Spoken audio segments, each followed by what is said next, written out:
All right. Welcome back, ladies and gents. Welcome on back. Sorry I've been away for a while. A lot of stuff happened. I'm here for a quick update on the latest update that CA released, the Chaos debate. So if you guys don't know, we're getting I'm gonna keep this short. I'm just gonna summarize this real fast. So we're getting 4 new Chaos characters. One is for Slanesh, Nurgle, Korn, and Zinch. They're all kind of humanoid, or they're supposed to be humanoid chaos lords or legendary lords. Sorry, I just got a fucking migraine right now. Anyways, so I'm gonna read this real quick. This will be about 5 minutes. So if people that just want to hear what they have to say for the update, I'm just gonna read it real quick, and then after that we'll get into the business. So this should take about 4 minutes, 5 minutes. So I'm going to now read it. Total War Warhammer 3, addressing the chaos debate. Hello, Total War Warhammer fans. Over the past few weeks, months, and even years, there's been a healthy debate within the community as to how we approach the implementation of certain races in the Total War Warhammer games. Nowhere has that been more apparent than the split between the Warrior of Chaos and the Demons of Chaos and the Monogod races, such as Tzeentch, Slaanesh, Khorne, and Nurgle. With that discussion rising to the forefront, following the reveal. Sorry, bad grammar. What?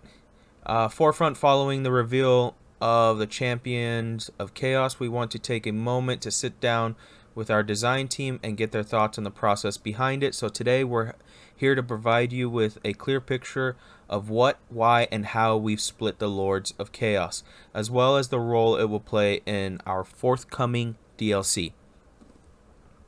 So, Chaos Q&A. Why are there... Why... Fuck, dude, sorry, this migraine's killing me. Why are the 4 new legendary lords considered Warriors of Chaos? With this being the first Warriors of Chaos Lords pack since 2015, we wanted to reintroduce this iconic race in a way that was befitting of their infamous world-ending reputation.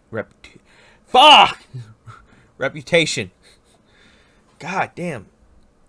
To that end, introducing 4 legendary lords, each of whom is aligned with one of the 4 chaos gods, with a flavorful way to start, particularly given that we already have 2 undivided lords in the form of Archeon and Kolak. Beyond the flavor that each champion could bring to this lord's pack, we found that the several design elements aligned exceptionally well with the revamped Warriors of Chaos mechanics. For instance, the vision of Azazel was that he's been Azazel. I don't know. I'm gonna call him Az.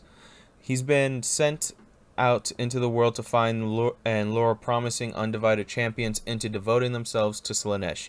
He's basically an evil talent scout, a role implied as far back as Morkar, the Uniter, who may have been persuaded along his path to become the first ever chosen way back in the days of Sigmar. There was supposed to be like a period or a comma there, but there was none, so that's okay. For some characters, it would have been very hard to find a niche for them in the Monogod's roster. Festus is a good example here. He's a durable Lord of Nurgle spellcaster who's a master of brewing plagues. But how do you make him interesting alongside Kugeth, who's better at all those things in addition to throwing exploding Nurglings? The answer put Festus in the Warhammer, and you immediately got a combination of features that's very entirely unique. So they put Festus in the Warriors of Chaos. Okay. Finally, this approach allowed us to push the quality of the pack far higher than we could have otherwise. Having the whole team laser focused on a shared feature set meant that every single playtest improvement and bug fix benefited all the characters rather than one. It needs to be stressed that even in this context, our goal was to create 4 Warriors of Chaos experiences that feel like Khorne, Nurgle, Slaanesh, and Tzeentch, much in the same way that Wolfheart and the new Volkmar feel like Empire factions, even though they don't share the same mechanics as Karl Franz. These are true hybrids, drawing a ton of flavor and gameplay from their relevant Dark Gods, or Dark God. They'll be fully capable of running armies, and that will look very much like the ones you see when playing as the relevant god-specific race, but with dragon ogres. Where does this leave the monogod races of Khorne, Slaanesh, Nurgle, and Tzeentch? It's important to state the new DLC characters existing within the Warriors of Chaos race does not prevent us from adding mortal characters to the monogod rosters. This is something we confront on a DLC by DLC basis. In some instances, mortal characters might fit better alongside a demon-focused roster or the monogod mechanic.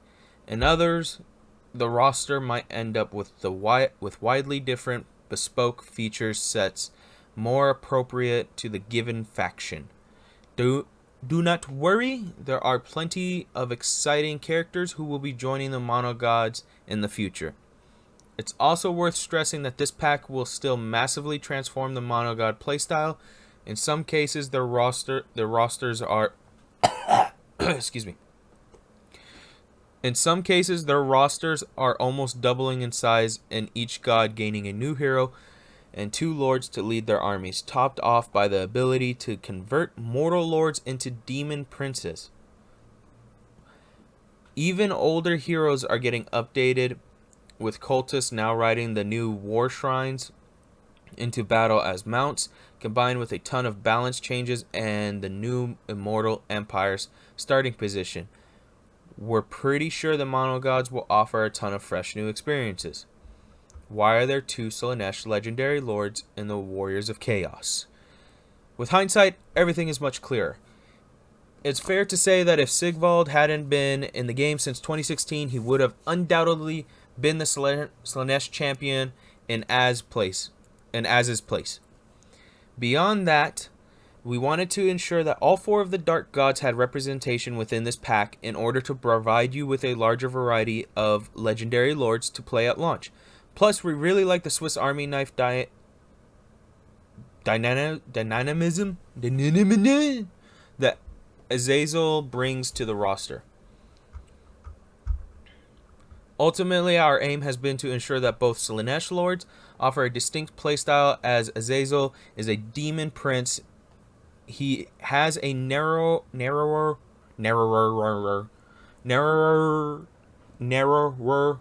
choice of units to recruit from, solely focused on undivided Slaanesh units, while Sigvald has the potential to branch out into units from all 4 pantheons and undivided. That's not to say you'll see Sigvald leading armies of screaming cornet berserkers or festering Nurgle worshippers due to the Dark Authority system see below. Sigvald's own personal retinue will maintain a distinctly Slaanesh flavor, and he'll need to do some delegation to others to officially maintain units devoted to other gods. So even though there's only 1 lord in the Slaanesh race, you got 3 very different ways to play a Slaanesh themed campaign.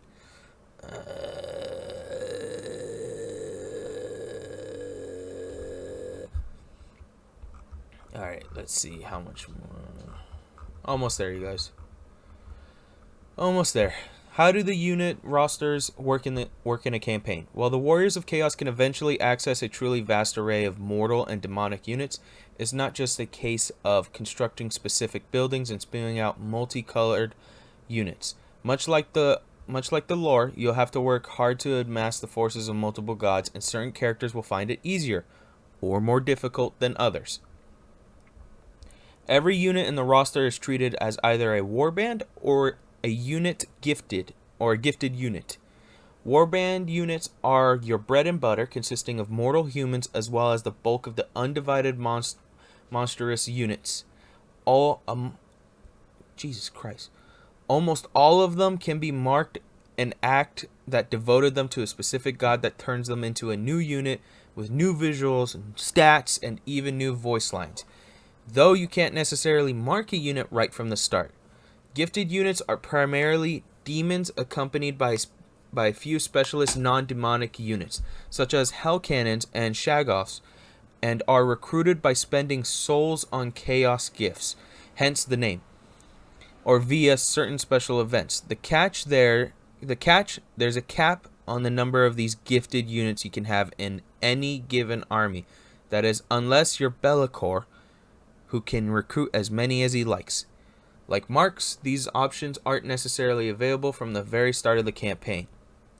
In fact, specific conditions for unlocking these options is one of the key ways we're differentiating the individual factions. For example, Be'lakor can recruit a whole bunch of gifted units from turn 1 onward, but must unlock the ability to mark mortals in his skill tree. Sigvald can recruit Slaanesh mortals and demons from turn 1 onward, but must wait to unlock other gods' forces, though he might struggle to keep Khornate units in check. Archaon can unlock the ability to recruit god-specific units and is best suited to access and lead forces that mix and match with a bit of everything. Kolek will have the hardest time getting access to god-specific units, but has easier access to Dragon Ogres and Dragon Ogre Shaggoths. On top of these special conditions, a Dark Authority system restricts which units you can include in any given army. God-specific units won't simply follow anyone. For example, if you want Nurgle followers or demons in your army, you'll need a Nurgle Lord or Hero to keep them in line. You'll need a Nurgle Lord or Hero to keep Nurgle units in line. Otherwise, they'll suffer from an increased upkeep, reduced replenishment, and if you try to pit Khorne units in an army with Slaanesh characters, or God forbid a wizard, you'll need to make sure that there's a proper Khornate character present to balance things out. We really want to sell the idea that these warbands are peerless coalitions of rivals, forcing you, the player, to think carefully about how you organize your armies. Just 2 more paragraphs. Comparatively, here's the title of one of them. What's special about the new DLC lords? Comparatively, the 4 new DLC lords are almost akin to a sub-race within the warriors. Lords who are more closely aligned to their specific god and thus limited in their access to the full sight of marked units in lieu of their patron god. Specific units alongside the undivided to accommodate this sacrifice, they instead gain a variety of specialist advantages. They can start marking mortals and recruiting demons from turn 1 and will find it both easier and cheaper to do so. They can share a uniquely structured tech tree, about half of which is built for their particular faction, that allows for more specialization and god-specific units and mechanics. They spread and benefit more from their own god's corruption, but are actively penalized by the corruption of an opposing god. So, Nurgle, if you're playing Festus, you're going to want Nurgle corruption, not Tzeentch or Slaanesh or Khorne, else you'll, be penalized for that. They get access to their god's battle mechanics and army abilities, such as if you play Festus, you'll get access to Kugoths like Plague Maker, stuff like that. They each get versions of certain campaign features belonging to the main demons faction. For example, Festus can brew and spread plagues, but they have slightly different effects to Kugoths. So exactly what I just said. There's also a ton of other variations we've made where appropriate. For example, vassals belonging to the DLC lords will take on certain attributes from their masters, spreading their favored corruption and gaining thematic bonuses in battle. They've even got a unique way to keep their troops in line. Festus, as an example, can get more Nurgle authority by bestowing his armies with plagues, making it easier for him to put Nurgle troops in undivided led forces. So I guess we'll get to that in a second. All in all, we've tried to make these 4 champions feel different from the rest of the Warriors of Chaos. Our dialogue engineers have even gone so far as to ensure that units in these character armies use different voice lines when led by one of the characters. You'll hear Marauders and Warriors and Chosen in Azazel's army shouting about their allegiance not just to Slaanesh, but to Azazel himself. On top of all that, they also participate in a brand new campaign set on the Realms of Chaos map, which offers a dramatic narrative following the main game's Urson storyline. It's a nifty alternative take on the Rift system, one with more control in the lead up to a truly epic finale. So basically, they're not participating in the Realms of Chaos race. I guess they're on their own narrative. What about this is the last part. What about Confederation? Initially, the team were aiming for Archeon at the minimum to be able to confederate all the Warriors of Chaos. However, there were some significant technical and balance issues that we were unable to resolve in the time we had to implement the rest of their feature overhauls. Given the technical issues, we were concerned that launching with Confederation enabled could jeopardize the core experience of the Warriors of Chaos. As such, we chose to disable the option for the initial release of Immortal Empires. With that said, we know that this is important to you and will be looking to enable some form of confederation for the Warriors in a post-release patch. We'll talk more about how we'll aim to accomplish that feat in the future. And then it has the coming soon. We hope that this offers clarity into the design process and helps you understand where our newest legendary lords are landing in the Warhammer 3 roster. And as mentioned before, there's still room for adjustments and changes, and so we look forward to hearing what you think and when you get your hands on them this August. Check back next week for another look at an upcoming champion, as well as more details about Immortal Empires. I believe next week they're going to be revealing Tzeentch's champion. So that's something you guys could be looking for. I forget what his name is. It was the guy that has like 2 bodies on him. Like one's growing out of his arm and shoulder. Can't remember his name for the life of me right now.